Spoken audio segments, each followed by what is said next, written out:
The following show is a Pod Avenue production.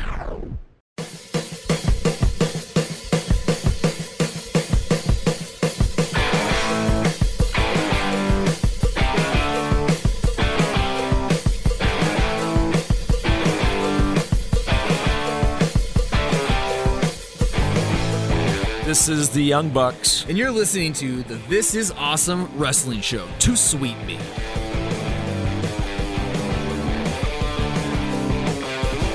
TIAWS back at it with another episode for your listening pleasure. I'm Glenn Moore, your host. For the last almost 4 years. It's almost a 4-year anniversary of the podcast. Steve and I started in 2014 with episode number 1. And here we are after some time away, some breaks in between episodes. We're back. And this week I have a very special episode. Not going to talk very much before I get into my interview. Yes, bringing back some interviews with not only some big stars that you know, but some stars that you should know. Some stars that you will get to know in the coming future. And if you're not from the Cleveland area, you're probably wondering, who is this Wes Barkley guy that Glenn has on the podcast? Well, I'll tell you what. If you're not from the Cleveland area, you should know about Wes Barkley. You should know about what Wes Barkley stands for, how he is in the ring, and what his future is in professional wrestling. Now, Wes Barkley and I, we have a long, long history together. Even before Wes Barkley became a thing in AIW in Cleveland, Wes Barkley and I talked 2 years ago, and I'm not going to get into details because we save it for the podcast, we save it for the interview, but Wes Barkley and I have a long history. And I always told Wes Barkley before he went to this, AIW school, that if he became, a hit, which he has, I'll let him on the podcast. Because you have to earn your right to be a guest on the podcast. Just like Frankie Flynn. I busted on Frankie Flynn for many years before he became a guest on the podcast.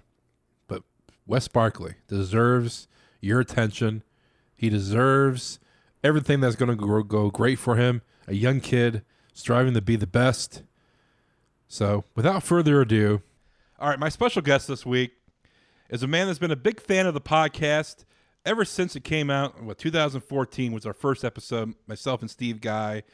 And I met this man 2 years ago. I met this man even before he went to an AIW show in Cleveland.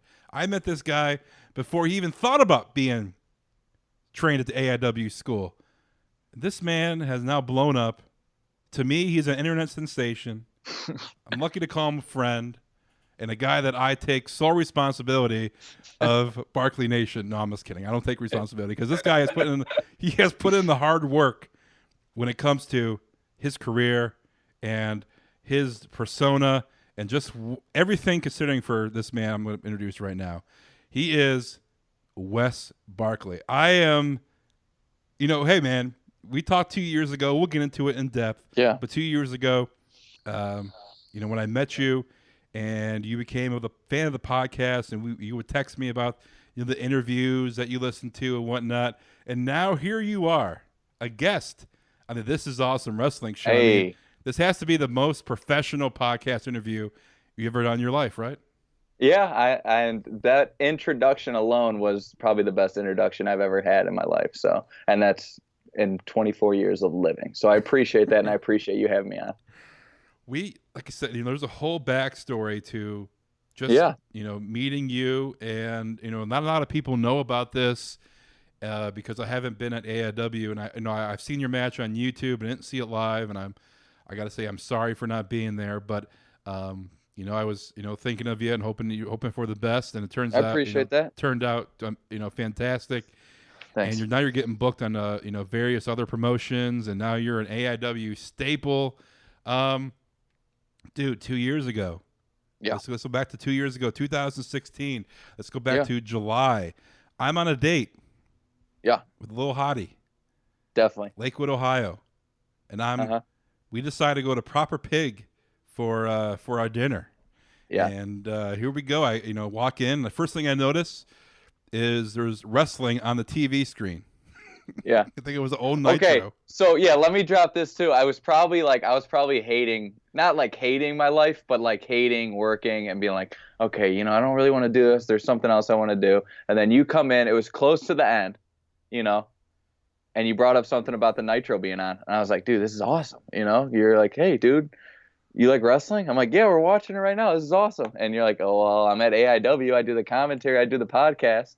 You should come to a show sometime. And I was like, dude, no, yeah, absolutely. Like, no way this is happening right now. Because it was a bad day at work. I'm not going to lie. We don't need to get into the specifics of what I had to do that day, but it was a rough day. I can remember that. So I think the food was pretty good, right? It was good stuff. Oh, the food is amazing. I, would go there and we would talk about getting my free delivery. Or can I mention that? Well, you don't work there anymore, so we're all good. I do a couple of gigs here and there for them. They're great people at the Proper Pig, though. I want to give them a shout out for sure. But yeah, I'll help out on the food truck. Yeah, but and I guess while we're on the subject, we were the #1 food truck in Cleveland while it was running it. So that's kind of when I was still, I was kind of like, okay, we're the #1 food truck. We're the best barbecue place. What else can I really do? Because it was something I always wanted to do. Like, one of my passions is food. Besides for pro wrestling, it's food. And, I always wanted to do a food truck. I always thought that was awesome. So when I had the opportunity to work there and we became the #1, it was like, what else can I really do? Maybe start my own. This is not really what I wanted, whatever. Right. I got my fix as being the #1 food truck. So that was awesome. And then when you came in, it was just the timing was right. You ate a little bit. We talked. You said, come to this next show, which was AIW Against the World, I believe, right? August 26, 2016 was the next show. Okay. So you said, come to the show. I went to the show. I sat in the last row by myself, but I had an awesome time. And I was like, dude, I need to do this, because I always wanted to. I told you that. We went to the show. And it just ate me up because, like, even when we were at the restaurant and they'd have it on, they would always put on like an old Nitro or an old Raw. And I was like, I know I'm going to do this, but I just don't know when, but it's eating me up. Like, it's hard to watch, because I was trying to like stay away from it because I was like, this is my passion. This is what I want to do. But like, I can't, it's just eating me up doing this. So everything worked out pretty sweet. We went to the first show and then, so that was in August, you said? Yeah, late August. And, I didn't really think you'll come because a lot of people, when I see in town, and, I tell them, like, a wrestling fan, I'm like, oh, there's, wrestling in Cleveland, once a month? And they're like, no, I never heard of AIW. And, some people come, but most of the people don't show up or, just don't care. Yeah. But you came, and you were there, and you were by yourself in the back row. I remember you standing in the back row in front of the merch tables on the side of the gym, and I came up to you and we talked for a while. Yeah. And you loved it. I could tell, look in your face, you loved watching it. Yeah. And then you came to the next show, which was the next show you came to one. Yeah. Yeah, you skipped Bloodsport and you came to the whole shebang, which was Johnny Gargano's last AIW show. Yep. And my buddy Gary Barnage was there. Yep. Shout out to Gary. And I was sitting, Gary had front row seats, but they were on like the side where guys would come out. Yeah, like the entrance to the right. Yeah. So he had front row. Gary had his date. And I think Randall Telfair. Yeah. Another Browns player was there with his date, or I think he was by himself. And I sat next to Gary. Then I had to do some commentary. So there are a couple matches if you watch the I'm not sure if it's on Powerbomb or if people have the DVD, they can you'll see me sitting next to Gary. But then later in the show, I'm sure you could see a certain future AIW star sitting first row at AIW next to Gary Barnage. Yep. That was like the NXT video thing. You know how they do that? Because right after that show, I swear, because I met John Thorne and Chandler Biggins that night. Mm-hmm. You introduced me to him. So I met him, and then the next day I emailed Biggins.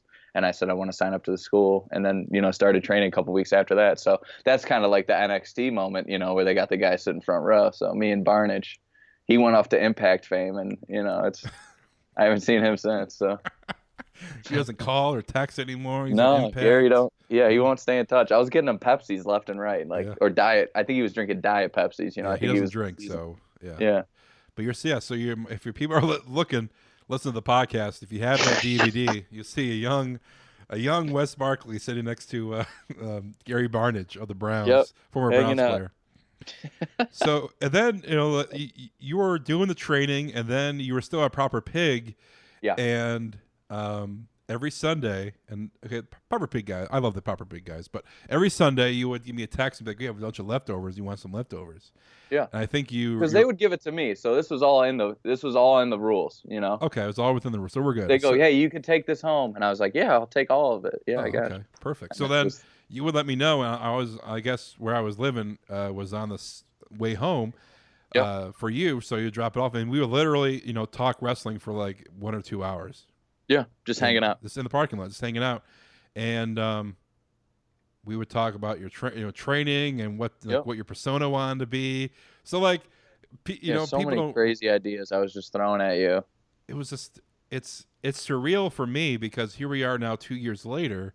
Yeah. And you had your first match. You had you're starting to get a following. You have this character that I absolutely love.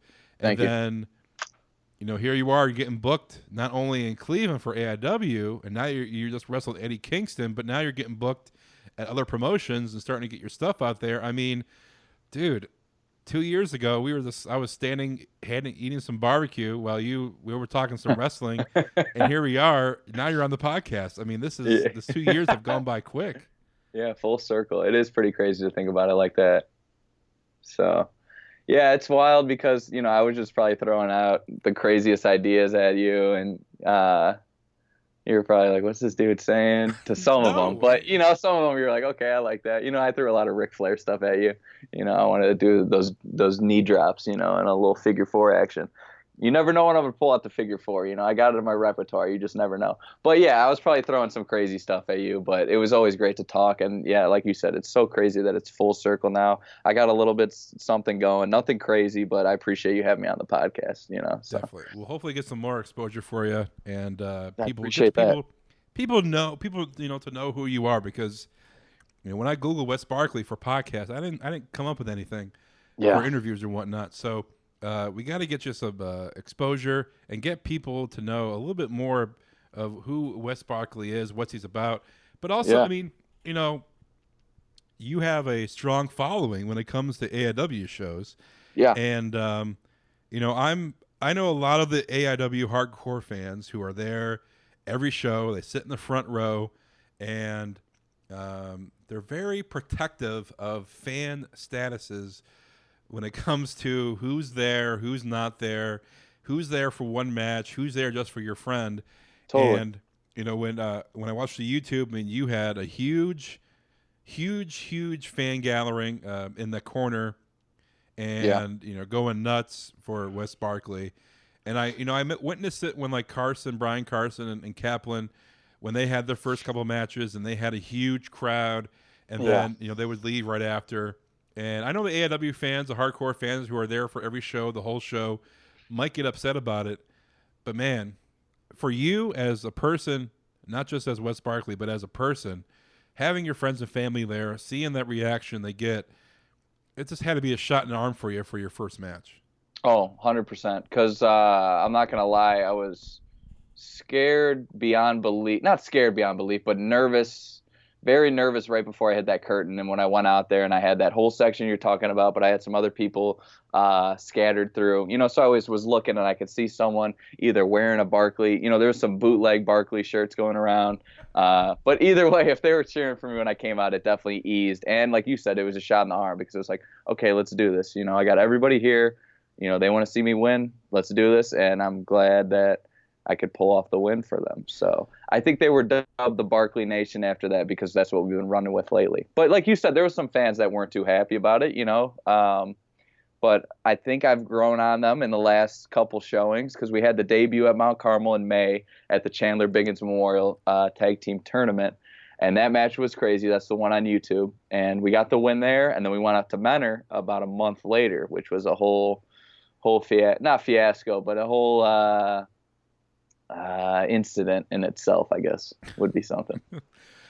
Well, like, I think the AIW hardcore fans, I know a couple listen to the podcast, so maybe they can tweet out what they think. But I think when it comes to guys having the first match or, quote unquote green, you kind of have to earn the crowd's response. And when you come out and you have your friends or family there, obviously they're going to cheer for you and you're going to get a loud reaction.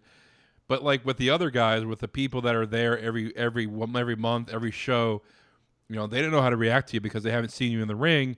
They kind of want to dictate maybe what kind of direction they want to go, if you're good or not. Kind of get the approval of them, not if it matters or not to John or whoever is booking the show, but when you come out and you have 100 people who paid, which is good for John because John's making money, and people are staying, drinking beer.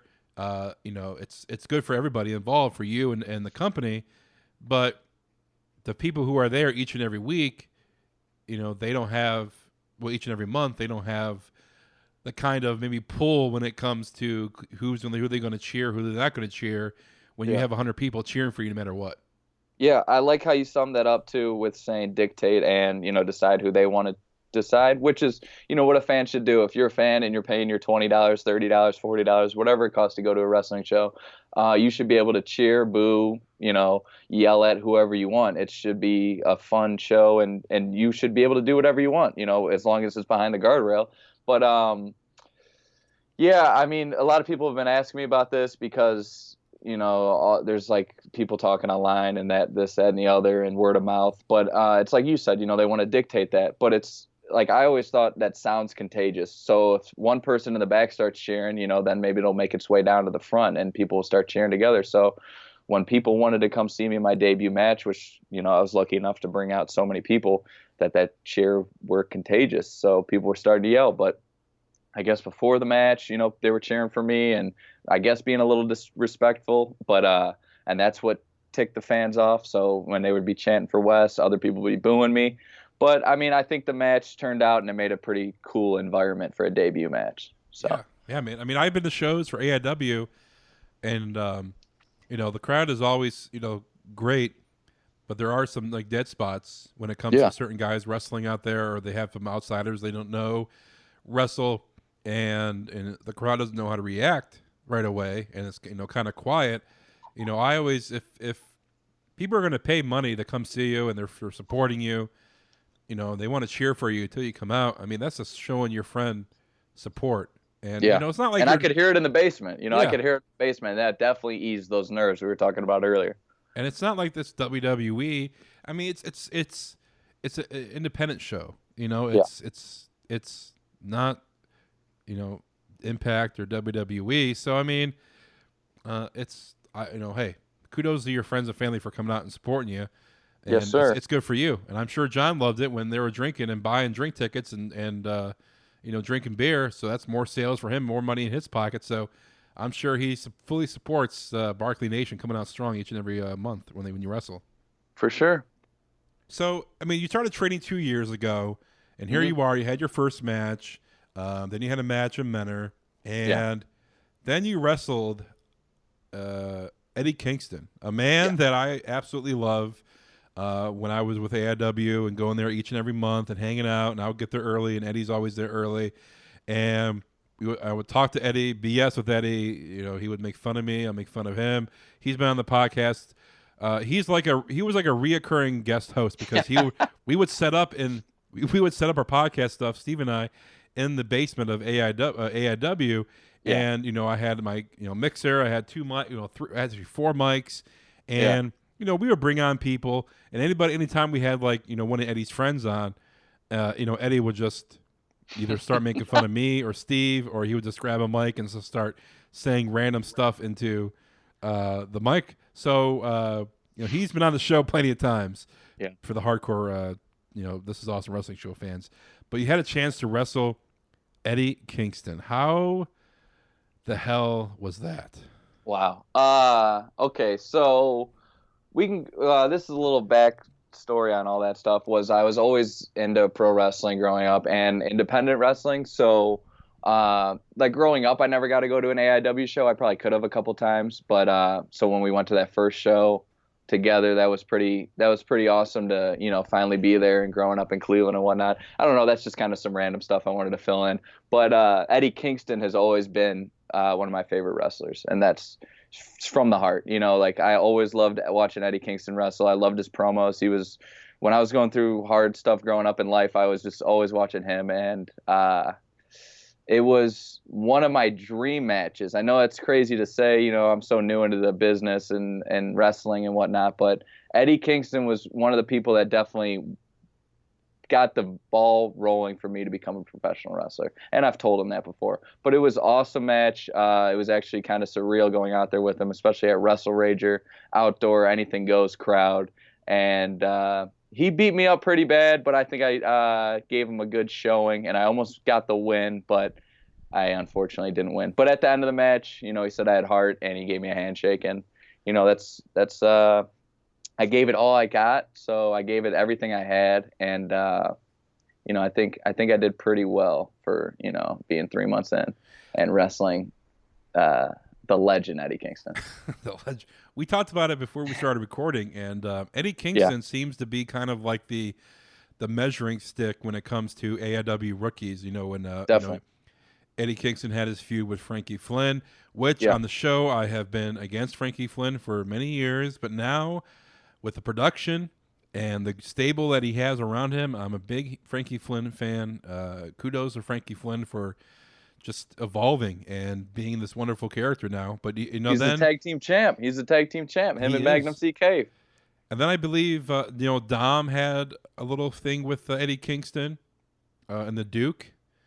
If I'm wrong, I'm sure someone will correct me, but I think Dom had a match with Eddie Kingston.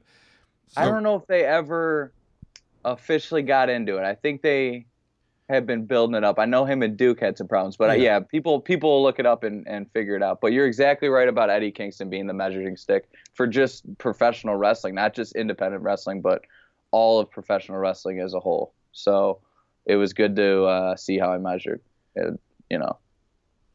against Eddie Kingston. So yeah, you got to see how you are, especially kind of like a measuring stick, kind of like a, hey, what do you need to work on, what do you need to do. Yeah. But Eddie Kingston is an excellent worker, excellent guy on the mic, and when it comes to shaking your hand, that's just it gives a crowd, it gives people who maybe not know who you are. Okay, if Eddie Kingston's shaking his hand, he must be worth watching. So it's good for you when it comes to your persona and what you're trying to do yourself. Definitely.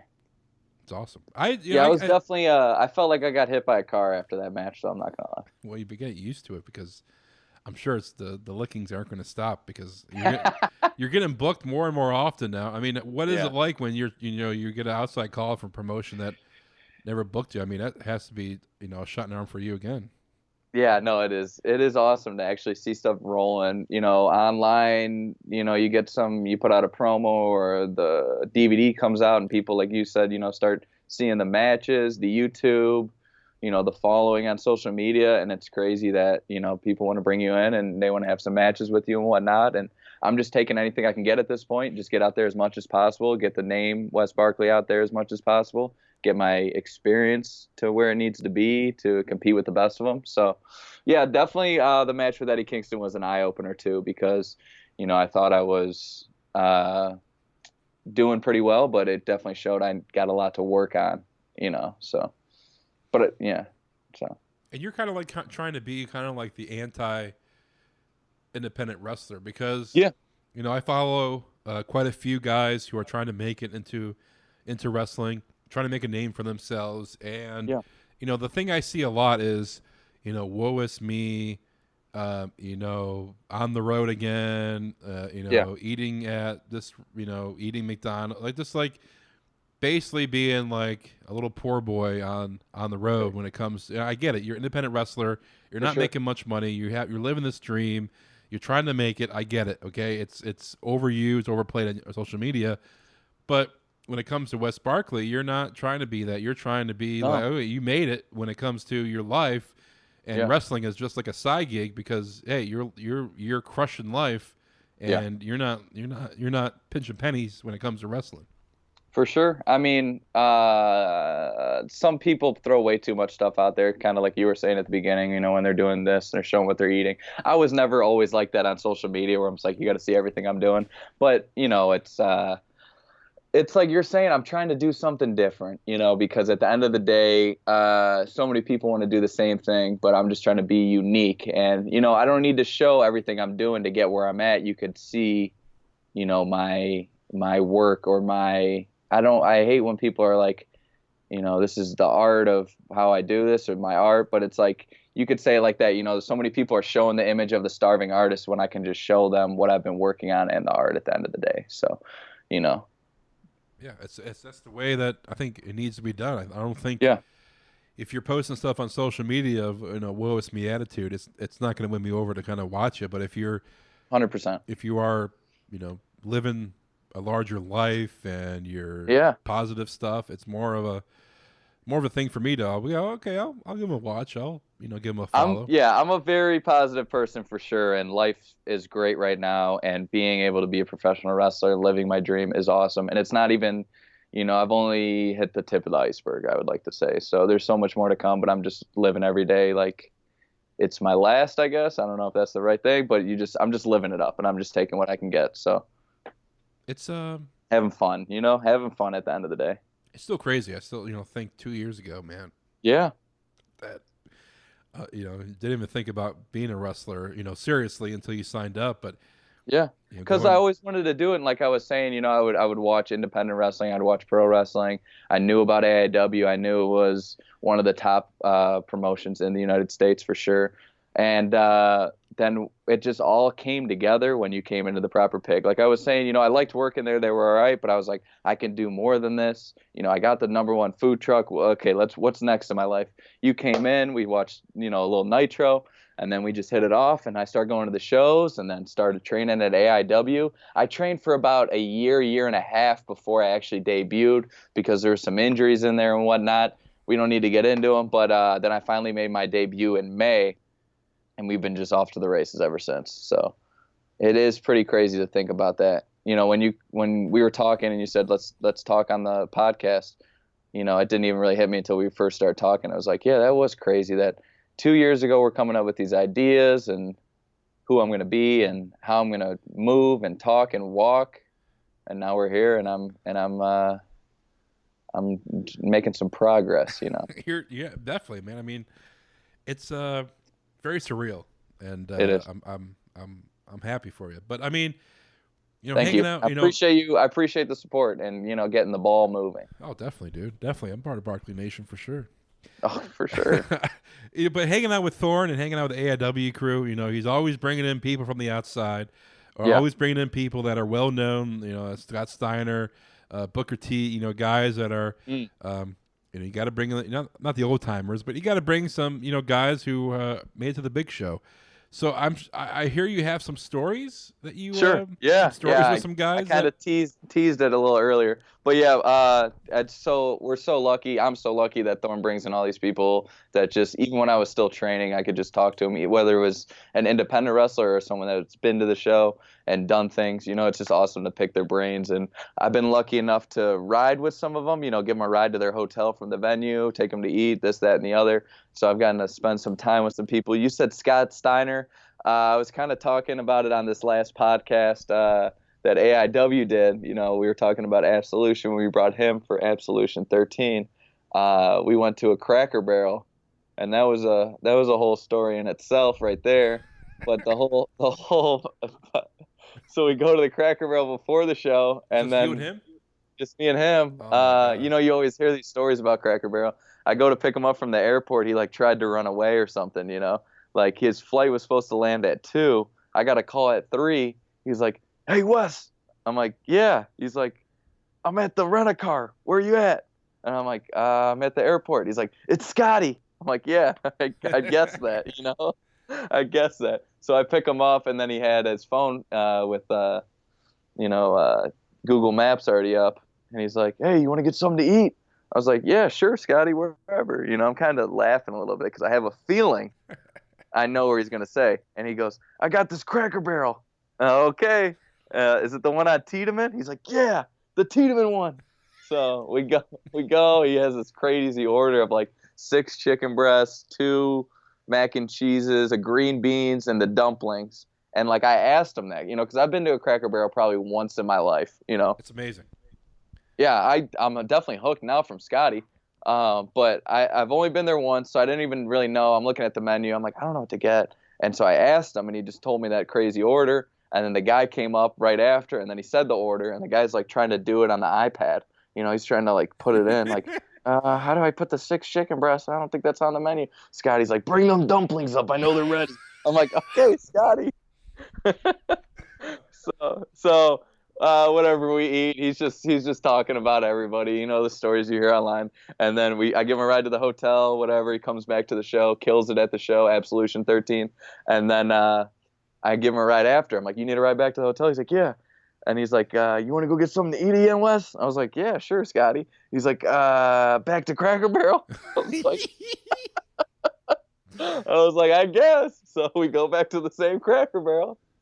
And he gets the same thing to eat. And I try to, be on his level. I was like, let me get 4 chicken breasts, 1 mac and cheese, and 1 green bean. Like, okay. He's still getting the 6 with the double. And he's like, bring them dumplings up. So the lady brings the dumplings, and she didn't fill up, like, the cup all the way. Oh, boy. You didn't fill it up all the way. She just kind of walked away. He's like, whatever. But it was just funny because, like, the cup was, like, it was, like, full. You know what I mean? It was like a little under the cup. You know what I mean? It was like fine, but he wanted 2 extra or something. So, but so that was Scotty. So the year before that this is who we were talking about earlier, and I said I'll save it for the podcast, was Arn Anderson, who was he's a legend, amazing dude. He came and did a seminar with us, and he's like, hey, I don't have a good Arn impression, so. But he's like, hey, after the seminar, can we go back to the hotel? I'll shower and then I'll come back for the signing. I was like, sure, whatever you want. So we're driving. I'm on Google Maps, and by Mount Carmel, there's like some bad kind of neighborhood. It's not bad, but you know what I mean. It's kind of run down. It's rough, definitely rough. Yeah, it's rough. So it was about like 10 minutes through like not the best neighborhood to get to the highway. Right. To get to the highway to get to his hotel. So we're driving through there. He's like, you know where you're going? And it's like the voice thing is like telling us where to go. Like he sees I'm not doing anything. And he's like, I'm like, yeah, dude, it says here. We get on the highway. He's like, oh, I thought you were ribbing me. I was like, no, we're just, it's like some Google Maps. Dude, it's the fastest route. So we get to the hotel. And he's like, hey, wait in here. I'll go shower and I'll come out. I was like, cool. He goes in the hotel and he's still got his knee pads on. I'm like, this dude is a legend. He's a legend, yeah. Like didn't give a damn. He just went in there with his knee pads on. So later on, we're driving again. I think he finishes the autograph sign and killed it. We're driving, and I don't think the story is as funny as Scotty. I just thought Arn's a wild dude for this. We're driving, and we're back on the highway again, and he's like, hey, do you wear contacts? And I was like, no, why? Am I like driving bad? Like, am I not, can I see something? And he's like, no, you're driving great. But he's like, get this, white contacts. And I was like, yeah, what about it? He's like, oh, you should check them out. I was on Venice Beach one day at Gold's Gym, and this guy was standing out there. He had white contacts. It was something. I couldn't stop looking at him. So you should check that out. And I was like, yeah, I don't know about the white contacts, Arn. I don't know if I could pull that look off. But, hey, I appreciate it. So if you see me wearing white contacts one day, now you know why. Because double A. Double A. I mean, Arn Anderson, producer for WWE. I mean, hey, creative. I mean, he knows what he's talking about, man. That's all I'm saying. If you see me wearing the white contacts one day. I mean, if Arn Anderson tells you to wear white contacts, you kind of have to wear white contacts now. Right? But yeah, he was a trip though overall. He was a great dude, but and amazing advice from him. I'm trying to think of who else we had that had some good stories. Who else do we got? That was funny. D. Malenko was cool. He really changed my outlook he changed my outlook on wrestling because he was just so like lighthearted, like just messing with people, Right.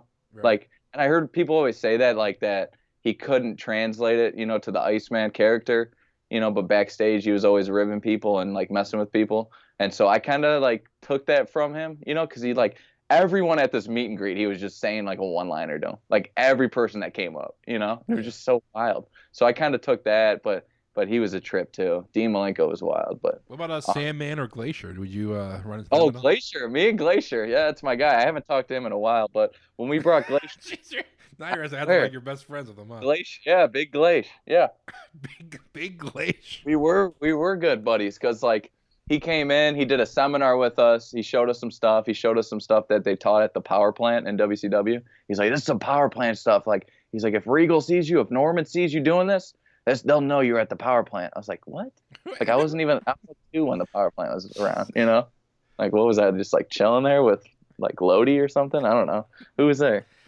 Goldberg killed it. Yeah. So no, he was cool. He taught us some stuff, and then like we went out to eat, and then he was just a funny dude. He was wild, but he had some crazy stories about like him and Eric Bischoff and just just the 90s in general. And then who'd you say? Sandman. Sandman was like, he was at Wrestle Rager the year before I wrestled Kingston, and he was just playing golf in the back, and he was just wild. He's like, speaking of, we were talking about that earlier, was like the autographs on the 8x10s, having to do a mass amount of them. He probably had to sign like 20 or 30 of them. We're just like, hey, before you get out of here, can you sign them? And he just spread them out like I've never seen, which is like, this is like how the pros do it, like all those autograph dudes. But he just like laid them across the table, and he's just like, Sandman, just like whipped out. And I was like, whoa, that was the fastest I've ever seen someone do autographs. So yeah, Sandman, pro golfer, pro signature. What about Emma? Did she give you any? Emma was cool. She was cool. She kept asking for my phone number. I'm just kidding. But maybe, no, she was awesome. She was cool. It was like right when she left WWE, they had like the 3-month clause, and then she came in, and then her and Britt tore it up. The Mount Carmel was packed for it. So I was working the meet and greet with her. It was awesome. She was really cool. She was funny. She like I shouldn't say anything like someone should be doing something, but her shirt, she just ordered her shirts, so they were all over the place. So we had to like dig through for like a large. Someone would get an extra large. Oh, okay. It's like mixed in with the smalls, and I was like, hey, we can like sort this out for you. We don't got anything to do. Oh, whatever, but she was cool. And then Double J we brought in. I just thought of him, Jeff Jarrett. That was like one of my favorite dudes growing up, and still is one of my favorite wrestlers of all time. And he was just awesome, and it was cool to pick his brain. And he was just so funny. He's just such a goofball, Yeah, he's great. He's good. Past few months, being in Memphis, running into him and StarCast, and then, back in January, I was back here in Memphis. Yeah. And it was wrestling night at a Grizzlies game. My God, I was just literally about to ask you this. So yeah, let's hear it. Double J was there. It was Double J and the King were wrestling on some small ass ring. It was probably half the size of a regular ring. And it was up on like the concourse, like it looks so sketchy. Oh my God, sketchy. Literally, if a guy is thrown out of the ring on one side, you're literally flying into the crowd, like on the level, almost on the ring. Oh, almost on the rink, okay? Yeah, it was. That thing was overhanging. Yeah, so it was. That was pretty cool just to see, Double J and King wrestling for 5 minutes, and then King took a stiff guitar shot in the back, which hurt him for legit. And I don't think the guitar busted like it should. It was like a stiff one. That looked rough. And then, Double J was great. Karen Jarrett, she's absolutely just amazing, just so nice, and. Hung out with her a lot at StarCast, but yeah, Karen and Jeff, good people, definitely good people. Yeah, it was awesome to meet them, because like sometimes people say they're like, don't meet your heroes or whatever, you won't like them, whatever that old saying is. But it was like, I grew up watching Double J, was one of my favorites, still is one of my favorites. Loved studying him, this, that, and the other, and like meeting him was awesome. So he's a great dude. Well, I mean, one of the long-standing bits of This Is Awesome Wrestling show is we used to every week call Scott Steiner. Oh my God! And every week we would call Scott, and he would never answer. Yeah. Oh wow! And he never called back until he didn't call back. But I think I think it was with Jerry. Yeah. This is after I think Steve left, or right when the time Steve was leaving, and I was able to get Scott on the phone to do an interview, and it just never worked out to get him on because I wanted him to come on because Steve, I love Scott, and I wanted to have him have Scott answer the phone actually for an interview. Yeah. When Steve and I always think that he's never going to answer, so that would have been great. That was like going to be like one of the last shows that Steve and I did. for This Is Awesome Wrestling show, but that didn't work out. And then Scott was at StarCast, and I was FaceTiming with Jerry at StarCast. He FaceTimed me because him and Lauren were at a bar, and I was standing next to I forget who I was standing next to, but I was standing next to God, I forget. Anyway, but Scott Steiner was signing, and Jerry goes, "Is that Scott Steiner behind you?" And I'm like, "Yeah." He goes, "Go up to him, put the phone in his face." Oh my God. So like, Scott, I never introduced myself to, Scott that day. So he probably doesn't remember meeting me from the previous time. So I go up to him and he's signing autographs and I throw the phone in his face. I'm like, "Hey Scott, would you mind talking to this person?" He goes, who is that? Right. I'm like, "It's the King. It's the King. It's Jerry Lawler." He goes, "Oh," and then they were talking like, "Hey, how are you? I'm coming there tomorrow. I'll see you tomorrow, blah, blah, blah." And Scott King was like, "Oh, you need to come on the podcast." And Scott was like, "Probably shouldn't do that on your podcast, King." And King's like, "Why not?" He goes, "Your boss probably wouldn't like what I would say." Oh yeah. Because because WWE listens to Dinner with the King. I mean, sometimes they would put up stuff, like coordinate with the episode of what we talk about WWE. Yeah. And they'll put like a free match on YouTube or a clip of King. When we talked about the Cole WrestleMania match, Michael Cole, they put the whole match up for free on YouTube the day that we released the podcast. So I know they listen. So having Scott Steiner, cool. Mother effing WWE would not be good for Jerry Lawler. He's got some interesting takes on those guys. So, but it would have been a great podcast. It would for sure. Definitely would have been. I think you guys could make something work. And maybe we'll run into them at WrestleCon or WrestleMania week. Yeah, WrestleCon was WrestleMania weekend is always big. And are you going to be? I mean, I know AIW is going to be doing a show WrestleMania weekend in New York City. Will we see Wes Barkley, Barkley Nation, taking over Manhattan that weekend? We shall see. There's a big chance that I'll be there, as in 100% chance I will be in New Jersey, maybe New York, who knows? But New Jersey, April 4th at midnight, AIW is presenting a show that's going to be the biggest show of WrestleMania weekend. That's a fact, Jack. And if you're in the neighborhood, if you're in the neck of the woods, if you're not doing anything Thursday at midnight, it's going to be a huge party, big party, amazing party, and you should get there. So I don't know if I'm wrestling or not. It doesn't matter because I'm going to be there partying. And AIW, they're going to be putting on an amazing show, especially WrestleMania weekend. So definitely. Thursday, April 4th. I'll go if you're wrestling. Okay, we'll find out. Either way, I'll be there partying. But if you want to see me wrestle sooner than that, October 13th at the Winchester in Lakewood at 7:30 for AIW, I'll be wrestling the Duke. The Duke. Yeah, the Duke. Let's hear it. The Duke we did a whole interview with the Duke for This Is Awesome Wrestling show, and this is when we didn't know who the Duke was, and this is like the first couple of times, like Steve and I would set up in AIW, and we didn't know really who we know who obviously the top stars are, the guys who have been wrestling for years, but we didn't know kind of the guys who only wrestle for AIW or local promotion. So I think Cole Cabana came on, and we knew who he was, and then we were just waiting around, and I think Thorne was like, "Oh, you should get the Duke on," and we were like, "Who the f is the Duke?" Like, we don't know who Dookie. What are we going to talk about? So he comes on. We did like a half an hour with the Duke, and it was great. We're definitely going to put it up, and then the computer crashed. I was trying to save it, and we just lost everything. But the Duke, I mean, when we go to these shows, the Duke would be like, "Hey, when is my episode dropping? When's my episode dropping?" And I kept telling him, because I was the one producing and everything, and one in charge of recording and everything. I do the whole thing for the show, and I tell him like, "Man, the audio, it didn't save, man." And I don't think he believes me. I think he just didn't. He thought that I just didn't want to put it up because it was bad, or he just didn't think it was worth it. But the honest truth is that it definitely crashed when I was saving it, and we lost the audio.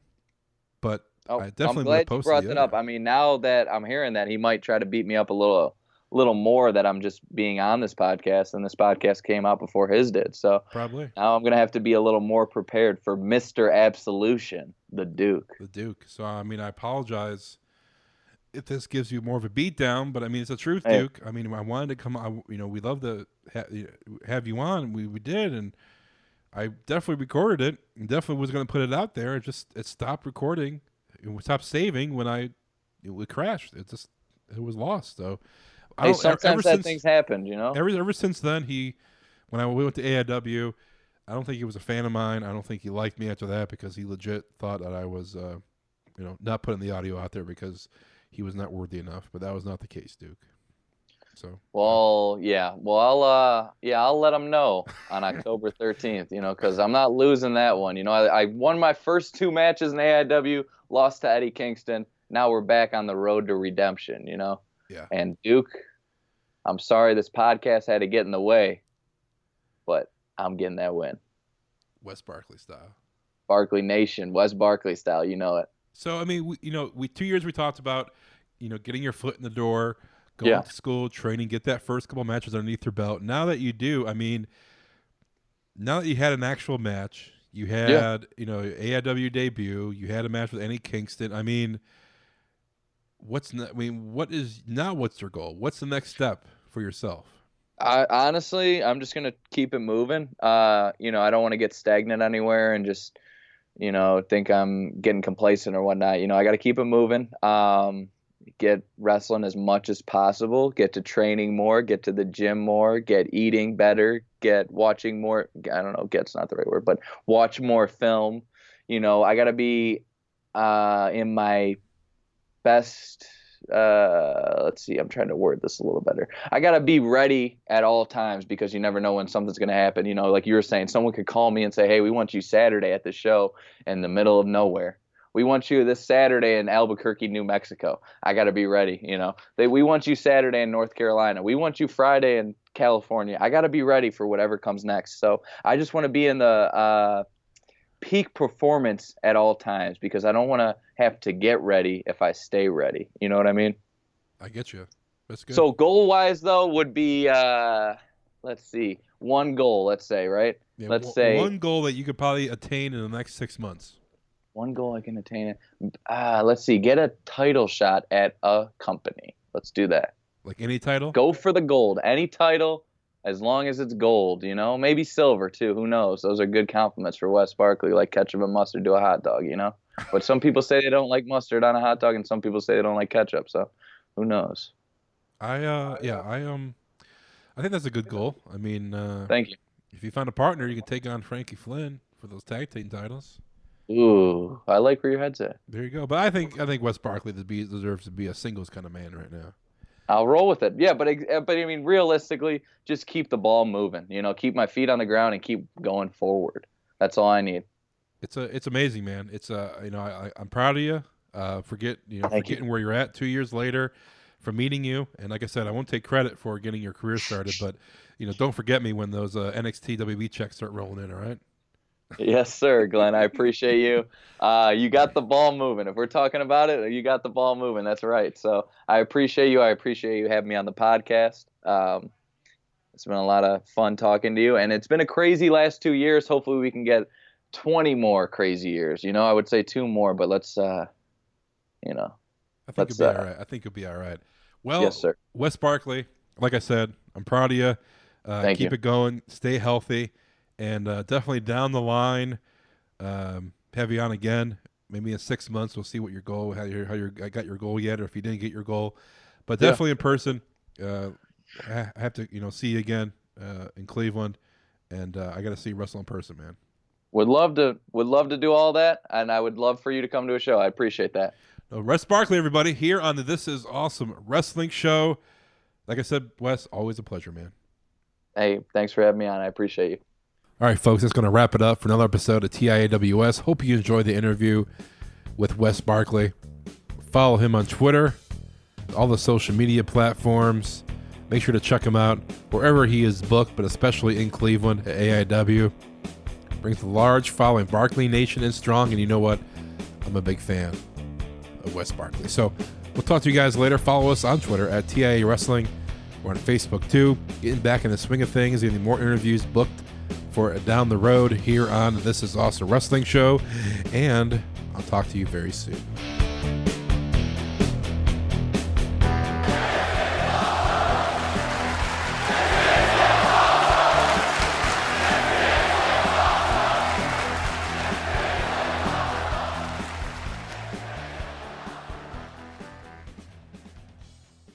The preceding show is a Pod Avenue production.